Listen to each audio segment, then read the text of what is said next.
Hello, my name's Mikey Crump and I fucking love books. Today my guest is the lovely, Lauren Pattison. Hello, I also love books. And we also love each other. We do. Which I think is quite important. Yeah. And there were three of us in this marriage. So you came to the wedding? I did. I had a lovely time. And then I sent you a really drunk voice note at the weekend. And I was like, I've been to a heterosexual wedding. Yeah, you did. I woke up. No, I don't know if I'd actually been to sleep because you sent it quite early, didn't you? You were like, I've been to a heterosexual wedding and it was not as good as your wedding. And that made me actually really tear up because I was like, I spent so long building that wedding and having to organise it all myself because Larry was on tour. Yeah. The fact that you really enjoyed it made me feel... I loved it. I had a great time. I was really drunk. I think that may have been the first time you've seen me drunk, isn't it? I think it might have been, now I think about it, yeah. I was off my tits. You were we were all having a great time. It was lovely. And I was thinking today about you, and we met in 2023 in Australia, in Perth. We did, when your husband asked to live with me in Australia. And I was like, yeah, of course. And then just before he's like, by the way, my boyfriend's going to be there. And I was like, oh. After the unsuccessful last 5 of your boyfriends, I don't want to meet this prick. I was like, how long's this one going to be around for? And then I met you and I was like, he's lovely. I liked our little sits on the step. That was in the morning with the sunshine. That was nice. I remember when you got out the taxi and it was like coming like dusk, and then the sun was setting. It was beautiful. It was like a film. It was. And you came and sat and we chatted. I was really nervous. I was really nervous to meet you actually because Larry built you up. Oh, put me on a little pedestal. He did. We had a great time. You used to hide. There was a car that looked like Brum, like a really old, like creepy kid's car. And I made the fatal error of saying on day one, that's creepy. And I would find it in my bed. Mm-hmm. I would find it like, as I opened the door, it would be there with this little headlights looking at us. But I thought, I can't react. Because if I react, you'll do it more. So just be so like chill about it. Whereas inside, I was like, not again. It was haunted though, wasn't it? It definitely was. I think that whole building was haunted. That place had weird vibes. Well, you know that Larry and Lou Conran did a seance there. Did they? They did a Ouija board there. Oh no. And I said to Larry, did it move? And he was like, the glass moved. I felt creeped out in that place. I enjoyed it. I had a lovely time with yous. But there was auras. Yeah. I never felt alone in the living room or the bathroom. I found it hard sitting in the living room. I remember sitting in there one day doing a meeting and I was like, I feel like I'm being watched by some old Aussie woman. I felt like something was going to move or something was going to jump out at me. You know how hard it is to have sex with your boyfriend on a sofa thinking you're being watched by the ghost of an old Aussie woman from Neighbours. In a little Brum car. Baby, we belong together. This gorgeous. Audio, so I thought I'd do a little sound effect. So this is a podcast about books. Yes. Because I thought to myself, I love books. I really love books, and I've collected over 1,000 books. Ooh. And I love looking at them. Have I told you what I'm doing this year? So I've got a bookcase in my living room with all my books, alphabetical, of course, as they should be arranged. But I'd said I'm not going to get any new books until I know I've read everything that I've already got. So I went through and I pulled them all forward on the shelf. And if I give it 4 stars or more, I keep it. If it's a book I'm like, I really like that, I would read that again. Anything that I'm like, I didn't enjoy, or I'm like, it was fine, but I wouldn't read it again, go in a bag to take to Barter Books in Alnwick, where I'm going on Thursday. That's the big, it's got the big wrought iron gate, hasn't it? Yeah, and you can like trade books in and get credit to buy more books. So then I feel like I'm doing a really good thing because I'm like, I'm kind of Marie Kondo in my bookcase. So I'm like, I know that I've read everything on here. I know everything I've kept I like. And then I sort of take the old books, give them a new home, and I bring some new book babies back with me. I prefer that than giving them to the charity shops. Yes. Because I think that I always worry that they're going to, especially if they're books that I have I have sentimental attachments to my books. I want to know people are going to look after them. Yeah, and I'm just like, this book, because I've got such a weird memory, so I'll look at a book and I'll go, oh, that book was from 2017 and that's the week before I met my ex-Fred. And it reminds me, even though I'm not in touch with that person anymore, it's still the time from in my that life time of life. I like that. And I think some old pissy old woman's going to take it and just use it as kindling. Rip the pages out. Yeah, sneeze on it and oh no, let a dog hump it or something. So Barter Books, when me and Larry were in Alnwick recently, I really wanted to go there, but it was closed. Oh, was that when I did Larry's Twist book in Alnwick? Yes, yeah, it was, yeah. What a day. We've got history, man. We do. We've got history. We've been all over. So, we have all over the world. Yeah. So, Lauren, this is the bit where we play the serious music. Yes. And you have to do your best Princess Diana. Sad look. Uh-huh. What's a book that you felt was written just for you? Okay. So, I am in a book club, right? Okay. And I sort of temporarily left the book club because I was having a mental health spiral, and I rage quit a lot of the group chats I was in, which included book club, book chat. But I am realising the error of my ways and returning to book club with my little tail between my legs, like, guess who's back? It's me. But one of the books we read in book club, it was called Death of a Bookseller. Yeah. And it was about a girl who's really into like true crime podcasts, and she loves books, and she works in a bookshop, and she gets obsessed with one of the women who works in the bookshop. But it was also all set. So I was like, we got true crime, tick. I like true crime. Yep. We got books, tick. I've always thought I'd work in a bookshop. I'm not like a creepy stalker like she was, but I was like, oh, this feels very in my realm of interest. But then what made it even weirder was it was set in Walthamstow, and I used to live in Walthamstow in London, and I've never really had that reading a book before where they were talking about walking down specific streets, and I was like, I know that street. But then that made us enjoy it even more because I was like, I can put myself in her shoes here and I can take myself down the street. But then I get so wrapped up in things, I was finding myself like geographically fact checking along the way, and I was like, yes, actually you would be able to get to the park that way, because there's nothing worse than when you're watching something on TV and they're in Newcastle and you'll be like, you can't get the train station from there. Yeah, exactly. That's Sunderland. Like, no, that's like, not even. It's like a 20-minute drive. Exactly. But I really enjoyed it, and it's one, when I think of like the books we've read in book club, that one like sticks out for me as being like, oh, this is a bit of me. I didn't give it 5 stars, I gave it 4 stars. I think something happened towards the end I didn't like, but it was good. Yeah. A really good book. I did the same with Meantime by Frankie Boyle, because I read that book and then I moved to Glasgow a month after when me and Larry got together. Yeah. So then I had to reread the book because then I realised that I knew the places because you could sort of put yourself in it a bit more. Lauren. Yes. What's the book that everyone loved but you couldn't be asked with? I have slightly overruled you here. Absolutely fine. Because I don't necessarily think a lot of people loved this book, but this is a book that I have read within the last year that I have never hated. As I have a rule, I don't know about you, I do not finish a book. I'll persevere. Persevere and I'll stick it out to the end. I've just started one on the train on the way down here, and I can tell I'm not going to like it. Yeah. I can tell, but I'm like, I'll finish it. I'll read it. Like, whatever it's going to take us a few days. I'd rather get to the end and be like, I gave it a go. I read it. But I had to start reading other books and keep coming back to this book. And I was so looking forward to it, as I imagine any listeners who are women in their early 30s, probably into their late 30s, I think we were very eager for the arrival of this book. Yeah. It was Jacqueline Wilson's first adult book. Oh my God, yeah. And it was the biggest heap of shit I ever, and I feel awful saying that, but is she a dame? She must be a dame. Dame Jacqueline Wilson. She's not. Is she not? No. Well, maybe she'd written a better fucking Alice book. But I loved Jacqueline Wilson as a kid. Same. Loved her, like devoured everything. I've got like a picture of me when I was little, went to Waterstones to get like books signed by her. Did you meet her? Met her, and I look like a little sickly Victorian orphan. Like, I look like I could be in one of her books. But she looks like something made by Aardman, the ones like Wallace and Gromit. She got a weird and I went face. to the book launch in Edinburgh of this adult book, and it was full of like women. Everyone was so excited, and she was fascinating, like hearing her talk, and I was so excited to read this book, and I've never been so disappointed in my life.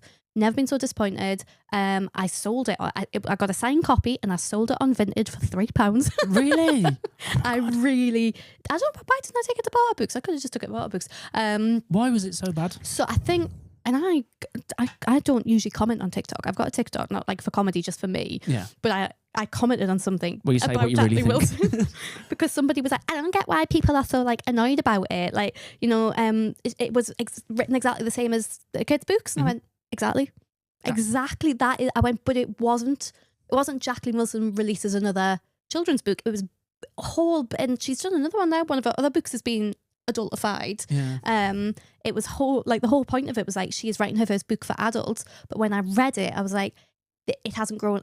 And I wasn't expecting anything hard hitting. I wasn't expecting like War and Peace or anything like that. I was just expecting the writing to have grown up like her audience had, but it was the exact same style of writing, but with fingering. That was pretty much. And then there was oh my God, I'm so angry thinking about it. There was a bit like she must have an editor. There's something in it about phoning for a Deliveroo. I was like, but you don't phone for a Deliveroo. Or phoning for an Uber or something like that. Like obviously she must be in her 70s, isn't she? She probably doesn't quite know. So bless her, she'd obviously tried to put in some little modern references, but mess it up. But nobody had I was like, surely at some point somebody has proofread that and gone, oh, actually you wouldn't quite use it. Like there was a weird, spoiler alert, a weird incest plot with her cousin. Really? And it was so like... What's the book called again? It was... Oh, what was it called? Was it called Think Again? Think Twice? Think something? It was the girls series. It was her growing up. And I thought it had so much potential. And especially like when you look at Jacqueline Wilson, who I think came out later in life, I think, possibly. I didn't know she was a lesbian until recently. Lesbian icon. And there was sort of the hair gave it away, traits of that in the book where Ellie, the central character, you can tell from early doors is maybe questioning her sexuality, but I felt like that was so ignored till right at the end. And I was like, this could have been such a, like that should have been the plot in my opinion. And like, especially like, you know, that's her life experience as well. And I just thought it was so wasted and it was so childish. And I had to read like 3 pages at a time and I'd be like, I physically cannot read any more of this today. And it came up in book club a couple of months ago, and which was one I hadn't gone to, but I was like, I need to know all of your thoughts. And I think everybody else was disappointed as well. And I was like, that's so... And I feel awful sick because she has raised a generation of mentally unstable women, as she should have. And it was such a letdown. Like, I feel angry talking about, to the point she's released another adult one. I won't buy it. Not even going to give it a go. I feel the same about the Dan Brown has got a new book coming out. And when I was saying to Andrew White earlier that I loved him as a kid, like 14, 15, I was like, oh my God. Yeah. The angels and demons. All these twists and turns. It's worse than EastEnders. It's like I'm on a roller coaster. yeah. Whoa. Where we gonna go next? He's found another code. Woo! Behind a painting. Again. Whoa, I didn't see that coming. And he's got another one out. And I hated the last two because obviously I'm an adult and my reading tastes have changed. Yeah. And obviously I've read up all about it. Yeah. I even asked ChatGPT to give me like a rundown of what the plot's about. And it did. And basically, it's the same as every other plot. Copy and paste. It's like Robert Langdon is doing a talk again. What could possibly go wrong? He looks at his Mickey Mouse watch again. And his girlfriend has disappeared again. And he's going to have to go through loads of different European countries that have mysterious baddies with European accents. Like, you know, like Vladimir. They're all called Vladimir or Polski something. Yeah. And I think I want it to be good because I hope that he's taken on board the fact that his writing is not great. And when it's been such a big bit of your childhood as well, you're like, I don't want you to be shit. I don't want to be disappointed because I want to feel the same. You know what I think it's similar to is, you know, when you first say, have your first drink, and it really you hit, first fag. Yeah. And you go, whoa. And then after a while you go, well, this is crap. I don't get anything from this. Exactly. I think that's the same with his books. That's Dan Brown. I need you to answer me a question about Jacqueline Wilson. Yes. I was talking to Andrew about this earlier as well, is that the book that broke me as a kid was... It was either The Illustrated Mum or Lola Rose. Which one's the one about the mum being beat up by the partner? Illustrated Mum is the one where her mum's covered in tattoos and then she like paints herself like white or something. That's the one that she's now written an adult book about. So it's her character growing up. So like Lola Rose was the one about domestic violence. That might be in the domestic violence one. Okay, I got that. And then there was My Sister Jodie, where her sister fell out the window and died. What was Dustbin Baby about? Dustbin Bit. She was a band. For any Gen Z who have not encountered Jacqueline Wilson, basically in every Jacqueline Wilson book that was written for 10-year-old girls, a traumatic thing happened. Yeah. But they had heaps of fun. It was always heaps of fun. There was lots of use of words like bog off. Yes. Where I grew up on a council estate, nobody said bog off. Bog off. My little brother's first second word was cunt. Yes, and as it should be. I used to do this all the time. I was in the spin-off of Tracy Beaker TV thing, The Dumping Ground. Played a mugger, right? I was an extra in it. I played a mugger. And this is my always, I'd done like extra, I was 18. I'd done extras work before, and obviously like, you turn up, it's long days, isn't it? Sitting around, blah, blah, blah. So I was like, I'm prepared this time. And so I turned up in my joggers and my hoodie for this like day of filming being a mugger on the Tracy Beaker spin-off. And when I turned up, they went, oh, good, you've come dressed. And I was like, no, I haven't. Excuse me. These are my normal clothes. So I wasn't put in any costume. I just went and stole some carrier bags off a girl just dressed as Me? Did you ever put foundation on your lips? Yes. Did you? And Did Yeah. you have the big eyelashes? I didn't have the big eyelashes, but I had the spider like mascara. I used to be very heavy on the eyeliner. And yeah, I definitely did the foundation.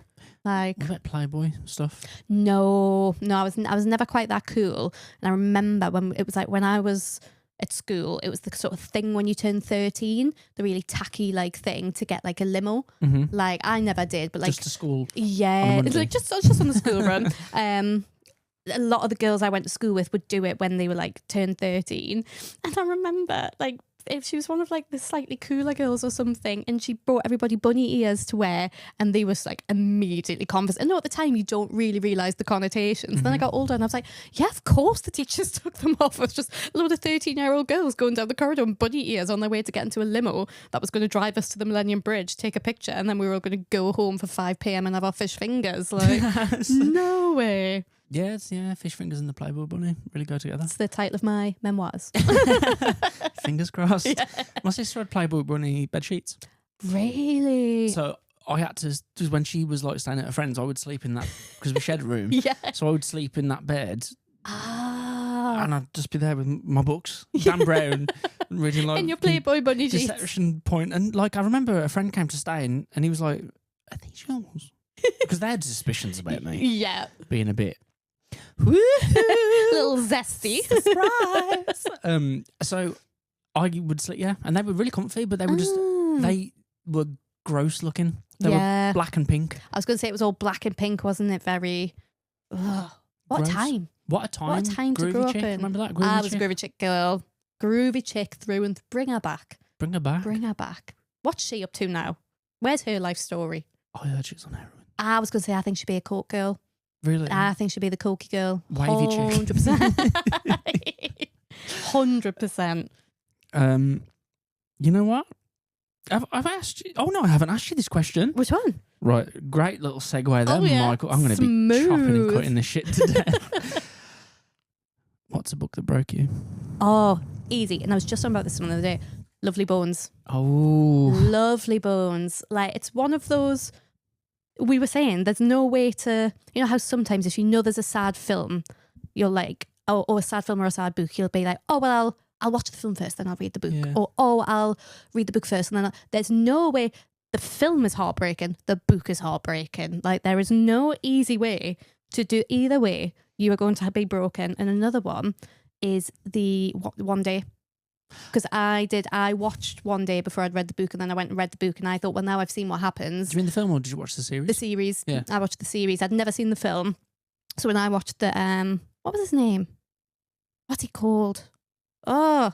The one in the series? Or the film? The one who plays Dexter in the series. Oh, I was in the film. It wasn't I can't Jake remember what his Gyllenhaal, name was it? is. I haven't seen it. I refuse to watch it. Oh, well, I really enjoyed it. And I was like, I can't believe I've never watched this film, all of this. And then I read the book thinking, well, the series broke us. But, and the bit where am I allowed spoilers? Should I just say spoiler? Spoiler.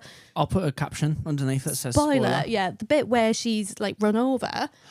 That, what? No! Like that. You've really ruined that the for me, whole actually, thing of Lauren. that is so sad. So sad. Just how. Is it set in Edinburgh? Yeah, I think it's Edinburgh, isn't it? Or there's bits of it in Edinburgh. They went to uni in Edinburgh. And you got Anne Hathaway doing a Yorkshire accent in the film. See, now I want to watch the film. This happened at the time. I watched the series, read the book, and then I kind of forgot there was a film. Does she die? Yeah. Hang on, so the whole thing is they meet on one day Uh-huh. and they basically develop a relationship. And it's the whole, like, it follows them on this one day throughout their whole lives. And then finally they get together and she's knocked off her bike. Finally, when they're together. Can I be honest? I feel that's a load of fucking bollocks. I fully thought he was going to die. Like, from the beginning, I was like, he's going to die. He was the one who had, like, the sort of rock and roll lifestyle and all That's this. good I was like, then. he's going to die. So that day, I think that's what caught me by surprise. I was like, That's better. oh no, but she's so nice. Like, Good twist, though. But the one thing it is not perfect. I was like, he messed around so much. And that did annoy us a bit. I was like, he messed around so much. And then she finally gets with him. And what's her reward? Death. Oh, I saw that about siblings once. If you've got two siblings, one person will probably go to both funerals, one will go to none and one. And I I've was got just 4 like, sisters, 2 brothers. I ain't got that time. I'm not going to any of them. you're going to have so many buffets. Sausage rolls, finger food. Oh, yeah. But I think as well, I think more in a heterosexual relationship, disgusting. Like, I think I would cope way better. Not that I've even got a boyfriend, but like when I think about my exes, I'm like, imagining us old in the future, I'm like, I would definitely cope better. Yeah. Definitely. I think Women women do. Yeah, because they used to. Yeah, about these men, maybe not so much in this generation, but they've never like cooked a meal in their lives and then their wife dies and they're like, what do I do? Have you seen that Sarah Millican bit? No. I just think it's because they can't cook. Yeah, well, exactly. Hello, hot point. I looked in the oven. There doesn't seem to be any tea in there. He died of a broken heart. Nope. Just hungry. Yeah, that's Just it, literally. hungry. Just wondering because my nan is 80. She came to the wedding. She surprised us, and she loves a book. She loves an autobiography. Get her on the podcast. She loves an autobiography, and I gave her a biography about James Dean without reading it, and it was all about him bumming. And she was like, Michael, I had been funny, but this was a bit much because I hadn't checked. And there was a picture of him naked in it with his cock out hard because he did a bit of porn. Oh. Anyway, what were we talking about? We were talking about the death of our loved ones. That's what I'm worried about, death anxiety. So the whole one day situation, because I have quite a big imagination, as we do as writers, performers, actors, I think I automatically thought of, like, literally the next day, my brain was playing out what I'd say. I'd be like, right, okay, so this is really sad. So I'd be, would I do a speech? Would I sing a song? You know what I mean? Would I do a roast? But I would think it would be just our luck that we'd found each other. Yeah. And then one of us would just fucking peg it. This is what I do worry about now. I'm like single at 31. I'm like, I'm not old, but time is running. The last thing I want is to say, like, find somebody when I'm like 40 and then like say they have a heart attack when they're like 50. I'll be like, I only got 10 years with you. Or worse, you could have really ugly kids. Yeah. Because you've got dusty eggs. That's true. Oh, they're going to come out so crusty. Just like an omelette. Oh no. Would you, this is nothing to do with books and I'm not bothered anymore, right? This podcast is just me chatting to my friends. This is taking a turn. Would you be upset if your kid wasn't funny and didn't like books? I think I would be quite upset if they weren't funny. Mm-hmm. Very upset. But I think I would like try and counter. I think I would only date somebody who is funny. Mm-hmm. They would have to have, like, this is what I found, like, when I've been single, this, like, I can sort of filter out the ones who aren't funny straight away or the ones who think they're funny. And I'm like, I'm professionally funny. Like, you've got to up your game. You've got to really hit that spot. Which is the guy I've been going on dates with at the minute. I can say this because he won't listen to this. So I can be, he's funny. He is funny. Like, obviously I don't tell him that because I've got to keep him in line. But, like, he's funny. But yeah, I'd be very annoyed if I didn't have funny kids. And I think I could make sure that my kid, I was read to as a child all the time. This is what I find it quite sad when people are like, oh yeah, like, no, my parents didn't read to me. And I'm like, well, I grew up in a working class house. Like, so this isn't even a thing about coming from privilege. I grew up working class. But you best believe I was read stories. Like, my dad used to read 'Twas the Night Before Christmas on Christmas Eve every single night to us. Not every single night. That would be weird. Come on, it's time again. Every single Christmas Eve. When he came back from the pub, he'd come and read "'Twas the Night Before Christmas." That was like our little tradition. Do you associate Christmas with the smell of beer now? Fags. Come on, we've got a story. Got a story to tell you. But yeah, always read stories. And I think I would be like that with my kids. I would always make sure they had books. Like, they can go on their little fucking tablets to shut up. But do you ever find this when people are like, no, I don't remember the last time I read a book. I haven't read a book since I was like in school, and they think it's such a flex. And I'm like, I find that quite an ick. I find it. It makes me feel like then I don't even want to say the word ignorant because I don't think people who don't read books are ignorant at all or not intelligent. I think they're missing out. Yeah. But you just sort of think, why would you look down on? Why do you think it's boring to read a book? It's a bit brilliant. Like music, isn't it? It would be like someone go, I don't listen to music. And I'm like, there's more than one type of music. I don't watch films. Yeah. I don't have friends. I'm like, okay, I don't like sci-fi films, but I love horror films. And that's the magic of books, guys. There is something for everyone. And that's all we've got time for. Thank you so much. We'll see you here next week. So I do think, because I know that I think my mum reads and I read. but my siblings don't, and my dad doesn't. Really? But then his sisters do, so it's very, like, my stepmom does. It's all very like, but none of my siblings like books at all. They haven't got the concentrate. They can't do it. See, I love just going on my own little. I think 'cause I spend a lot of times on trains as well. Yeah. I didn't realise my friends were signed up to my Goodreads because I only got Goodreads like this year because I wanted to, when I was going through all my books on the shelf, I was like, I want to track them all and everything. I didn't realise my friends get an email when I finished a book. But obviously, I'm on trains a lot. So say like last weekend, I started reading a book, got the train to Leeds twice in 2 days. So that's 6 hours of reading. You can finish a book in 6 hours. And my friends are like, you read so fast. And I'm like, it's not that I read fast, it's that I have time to read a lot. So it alerts them that you finished the book and tells you what you started. So it'll be like, Lauren has finished. And they're like, okay, we get it. She's finished another fucking book. I'm on 31 books this year. That is really good. That's good going. But it's really because I want to get through that bookshelf. So get more books. You're very organised with this sort of stuff. I'm so good. You know me, I love a spreadsheet. I love. You are very organised with that sort of stuff. I can make my bookshelf look pretty, and then inside, so the bookshelf is full of books, and then inside the cupboard is where I put my precious books. Because I've started collecting like first edition Truman Capote books. Oh, nice. Oh, you need to get yourself a bar of books. I'm gonna have to just to get like the because there's one I really want called it's Other Voices of the Room. So I've already got a signed edition of it, but I want the original 1948 first edition. Nice. Because it's a beautiful looking book. Yeah. And to have a book from 1948 that's original to me is just like... I love this. I've never got on board with like Kindles. Has to be a book. Has to be I remember somebody buying me like a cheap like tablet a few years ago because I made a big thing of I didn't want one. So they just got me like, you know, a cheap one. And you don't want to be ungrateful because I was like, I know somebody spent money on it, and I tried it a few times, like on holiday or on the train. But I thought, I don't want to. It's not the same. No, I don't do that. I want to. It's an actual physical thing. I'm just realising this is audio, isn't it? Yeah. No, it's been filmed. Oh, it's been filmed. You're going to be clipped up. But I love the feel of a book. Yeah. I love it. Like I like seeing how much I've got left to read.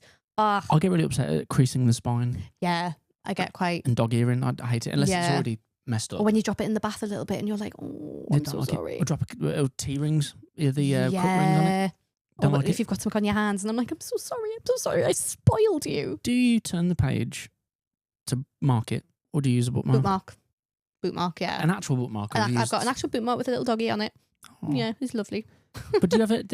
Your dog is very sweet. He is, isn't he? Little baby. He's a very good boy. Sweet baby Ralph. What's his favourite book? Kipper the dog. Spot the dog. I think I'll just use any old shit sometimes. Yeah, I've used like train tickets. It used to be back when I had like paper train tickets. Always use train tickets. But I've used an Invisalign Chewy as well. Oh, to mark the book.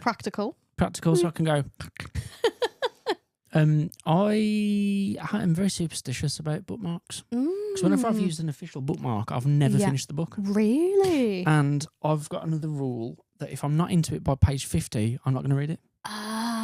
Someone said this to me the other day when I was on about how I'll never do not finish a book. They were like, no, like you should like give it, I think they said the same, like 50 pages.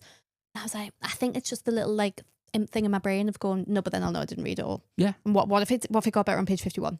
Then I'll never know. I'll never know. But I think you have invested enough time. I can tell I'm not going to like this one. That's in my bag. It's, I like sort of thrillers and I like a sense of I like things that keep us like guessing throughout and all this kind of things. I think I'd pick this because it looked kind of thrillery, but she saw her son. I'm 50 pages in actually. She saw her son stab someone and kill someone, but then she's woke up the next day and it was the day before. And then she's woke up the next morning and it was the day before that. Hang on, so she's going back in time? So she's gone back in time. What's it called? It is called... Groundhog Day. Oh, my bag's out there somewhere. I can't remember. Oh, can't wait to write that one down. I'll tell you after.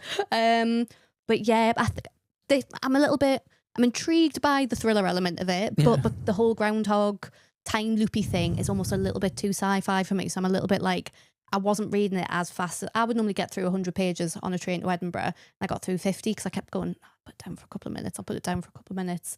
But I'm not going to give up because I do think it's a good... Sometimes it might take about... I think I don't always stop at 50 pages. Yeah. But I do... If I Dan Brown, for example, not the best example, but with his books, for example, you get to maybe page 150 and then you're in. Yeah. So Stephen King is another one, so generic, but Stephen King is one where I go, it's a bit of a trudge for the first 100 pages, and then you go, I can't start reading this. Yeah. Then you're in.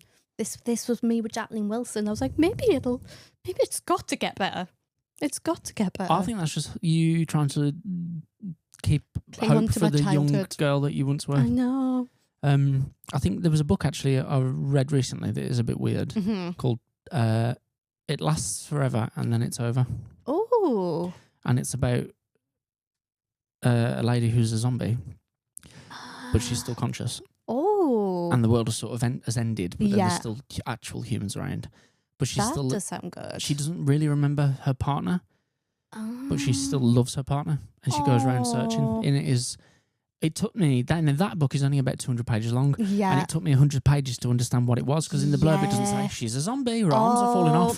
So I didn't get it. I was just I don't get why are her feet off? Why is she so forgetful? Yeah, why is her skin not right? Like, yeah, so I think That does sound interesting. it's very poetic and really, really, really, really sad. Ooh, I might add that to my little list. I will. Yeah, Perfection's another good one by. Ooh. But it's about I won't ruin it for you, but that's another good one. Fitzcarraldo editions are really good books. They're blue, they're really well made, and they're really interesting. Top tip. Right, are you ready? I am. Favourite book of all time? Okay, my favourite book of all time. But I feel like I can't talk about it too much because I've kind of, it's been long enough since I've read it that I've kind of forgotten about it. But I credit it as being the book that got me like properly into like reading thrillers and stuff. And it's called Pretty Girls by Karen Slow. I've only given, I think, 2 books 5 stars on Goodreads. Yeah. Because I've started logging, Harsh. I started logging all the ones I was reading this year, but then, you know, ones that I could remember from reading within the last few years that have really stuck out for us. I made sure I like rated them ones as well, and that was one of them. Pretty Girls by Karen Slower. She's like great for kind of like crime, thriller, all that sort of stuff. She's done some sort of collaborative work with Lee Child, hasn't she? Oh, has she? It sounds like so. the kind of thing she would do, but she's great. She's got like standalone ones that are part of a series. This was a standalone one, and I remember reading it and just being gripped, like so gripped. Funnily enough, I looked on Goodreads on the way here, and it does seem to polarize people. Like, bear in mind, I was like 5 stars, and I very rarely I've given 2 books 5 stars. Some people were like, no, too graphic, too like gratuitous, and all of this. But I was like, I think because I like sort of that kind of thing on TV as well. I like a real gritty. I think I like that in a book too. Whereas I can understand for some people they're violence? a bit like. I think it was not necessarily violence, but I think someone had been abducted in it or something, or maybe like violence against women, yeah. Which I can also understand. Some people are like, oh, don't really want to read about that. Fair enough. But it was very, very good. I remember it being really good.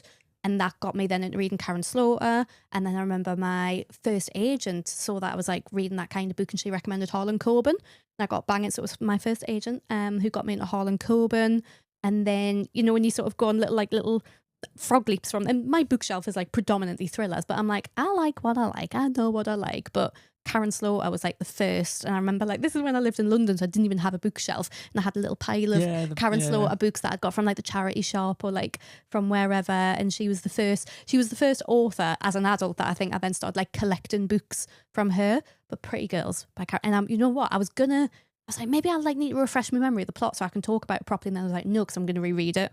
I think I'm going to reread it at the end of the year, and I'll be like, oh, I'm so pleased I didn't. I find it really hard to reread books.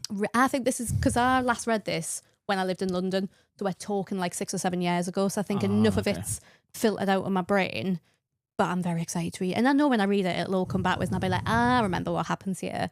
But it definitely the book that got, in any time, you know, on like TikTok or whatever, when people will be like, what's a thriller book you think is slept on?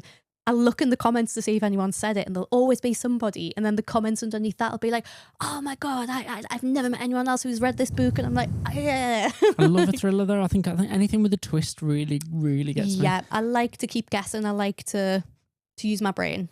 Yeah, and I think what is even better when you read a thriller is when you can't guess. Because I think straight within the first like quarter of the book, you think you got it. You're like, yeah, I know it is. Exactly.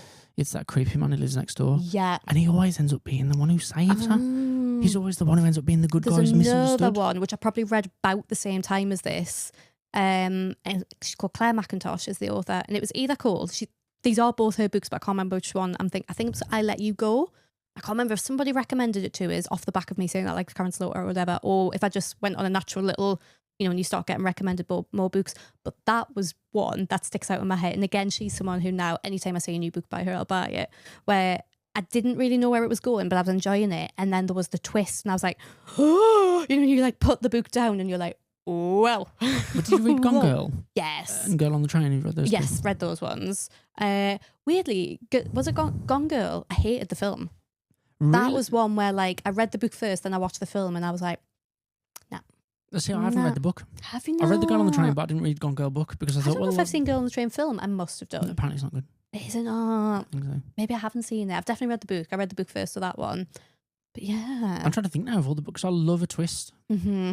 I love... you read any Lisa Jewell books? Yes. Oh my God, got quite a few of hers. There was one I read recently, and the title absolutely escapes me. I'll edit it in. Yeah. But it was... Was it None of This Is True? Was it that one? That's the last one of hers I read. That was good. It was about a girl who goes missing. Yeah. And she's also got... I remember the maths tutor being Ginger. I think I've read this one. And she gets kidnapped, basically. Yeah, What's I it think called? I've read this one. I can't remember. Girl goes missing. Girl goes missing in a red coat or something. Girl not here no more. Where's she go? Girl's got a red coat. It's really sad. Girl just sad. Did your mum go through that era that my mum went through, which is definitely alcoholism, like... yeah, that one. Mums in the late 90s, early 90s, where it was all those really like traumatic books, and it would be like the boy who lived in a shed with a pig for a heart and all like don't, these Daddy, ones. please don't. Those ones, yeah. My stepmom, not my mum. My stepmom loves them. Like my mum would have stacks of them, and I remember as a kid, like the titles would be all like so long-winded and also traumatic, and I'd be like, oh my God, like how do you sleep? Those ones where it's just like my dog died, my mum died, my dad didn't love me. Yeah. And the sequel. So I mean, yeah. Or two. I think before this, I was talking to somebody about a Child Called It, but we couldn't remember what the name of the sequel was. Child Called It 2. A Child Called Day? I don't know. If you could stick one book in your younger self's backpack, what would it be? Yeah. So it would be, I got given this book at Christmas by like my ex's mum a couple of years ago, and I remember like looking at it and I thought, oh, like bless, she just got us a book because she knows I like reading, but I thought it doesn't really look my kind of thing. So I put it on the bookshelf, and then like a year later it came up as book club book, and I was thinking, thank God I've got this one so I don't have to buy it. And I was thinking, it's not a thriller, nobody dies, it's not going to be my kind of thing. It's The 7 Husbands of Evelyn Hugo, Taylor Jenkins Reid. Adored it.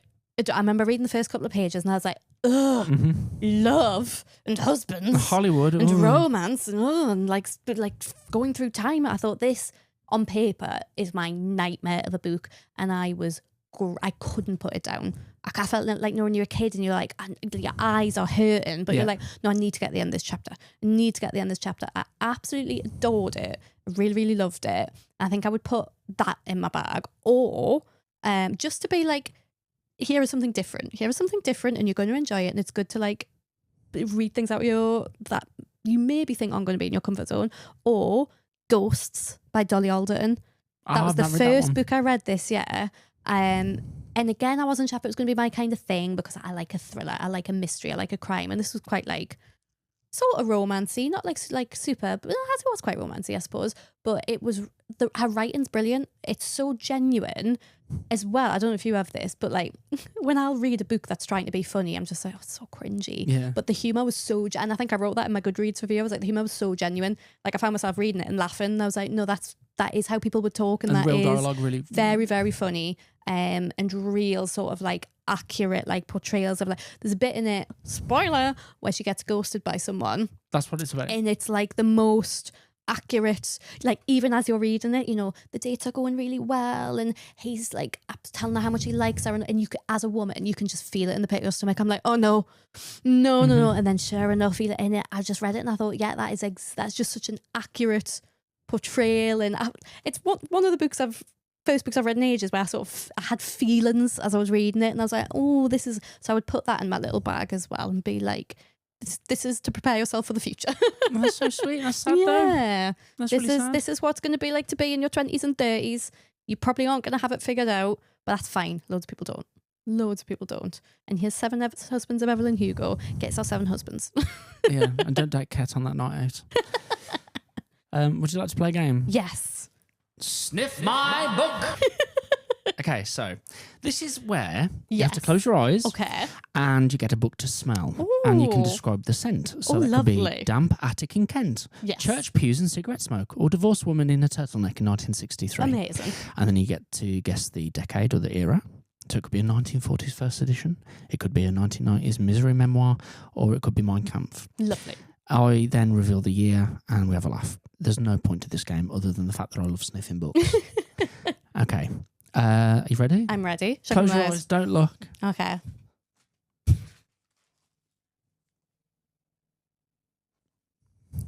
There you go. Where is it? There we go. Have a good feel. Open it up. Have a sniff. Oh, I still need my microphone. It's all right. I'll do what I did with Phil and just hold it out like I'm doing a sing along. It smells quite modern. It's not got that like sat on a library or a charity shop shelf for ages. I think it smells like English literature student boy. That's my guess. Boy. Boy. You know, like when a boy has certain books on his shelf to try and impress you. Well, it has been in my house. So I do spray a lot of Versace blue jeans around it. That's my guess.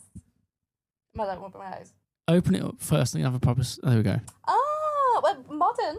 Modern. I said it's not modern. Yeah. Yeah.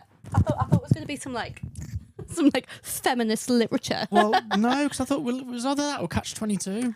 Ah. Have a sniff of that. That's That, lovely. I think, hang on. I think somebody might have... That doesn't smell good, does it? It smells a bit too new. So the boy who I've been dating, Yeah. I sent him the questions. If you could stick one book in your backpack, what would it be? And look what he said. Catch-22. Catch-22. Yay. I've not read it yet. I've started it. No, or maybe this is my sign. I need to read it. The thing is, what's really funny about doing this podcast is that you suddenly forget all of the books you've ever read and that you love. Yeah. So all I've said through it the last 3 hours is, I can't remember that. Oh, I haven't read that. What's the name of that? Well, that's when you sent me the questions, and I was like, the books were coming to my mind, but then when you're like, but what? Oh, why do I like that? What happened? But that's the magic of reading. Will you just sniff that book? Do you want it? Have you read it? I've got it on my shelf. Yeah. I don't think I've read it yet. It's still pulled forward. Would you like a Rennie? Of course. Get that down here. Catch-22. I'm going to read this. Look how beautiful that book is. Bit of ASMR for you. That literally was just for me when I'm editing to laugh at myself. Okay, you ready for a second game? Yes. Okay, this is for book's sake. Mm-hmm. Which character from literature would you shag, slap, or share a flat with? Oh, I would. Oh, easy, so basic. Shag Connell from Normal People. Yeah. Absolutely. No explanation needed. And yes, he does look like Paul Mescal in my imagination as well. Who would I slap?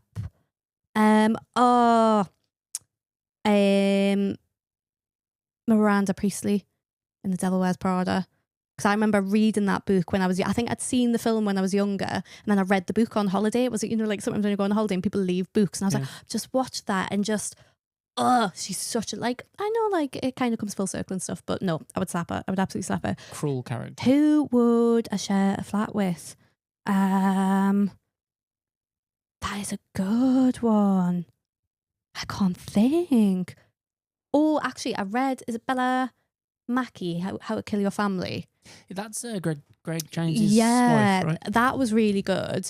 And she was a very cool character. So I'd like to share a flat with her, but also I'd have to make sure I was on a good side so that she didn't kill me.